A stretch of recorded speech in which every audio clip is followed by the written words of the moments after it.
What is a stateless society? Have you ever imagined a world without governments or rulers? A stateless society is just that, a community without a formal government or state authority. In this type of society, there is no centralized power structure. Instead, authority is often minimal and can be limited to small social groups that resolve disputes based on agreed-upon rules. If any authority exists, it tends to be temporary and has limited power. Historically, stateless societies were common in human prehistory. Today, they are quite rare, as most people live under the control of sovereign states. From a communist perspective, a stateless society is an important stage in social development. Communism envisions a future where the state, which currently exists to maintain class divisions, becomes unnecessary and eventually fades away. This idea is often referred to as the withering away of the state.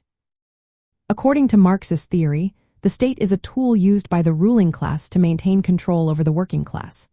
Once the working class overthrows the capitalist system and abolishes class distinctions, the need for a state to enforce oppression disappears. In a society without classes, there are no social conflicts that requiring state intervention. This allows society to self-regulate through mutual cooperation and shared social norms. In a communist vision of a stateless society, it is also classless and moneyless. The abolition of money signifies the removal of economic inequalities and the commodification of social relations. People would contribute to society based on their abilities and receive according to their needs. This eliminates the need for monetary exchange or state-imposed economic control.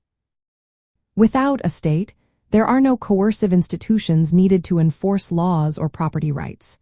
Social relations would be based on collective ownership and voluntary cooperation.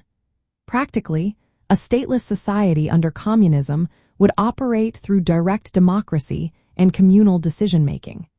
Individuals would participate equally in managing social and economic affairs. The social order would be maintained by shared values and collective responsibility rather than force or hierarchical authority. In essence, a stateless society is one without a government or centralized authority. From the communist viewpoint, it represents the ultimate goal where class distinctions and economic inequalities have been abolished. In this vision, people live in a cooperative, self-managed community without money or coercive institutions, embodying freedom, equality, and collective well-being.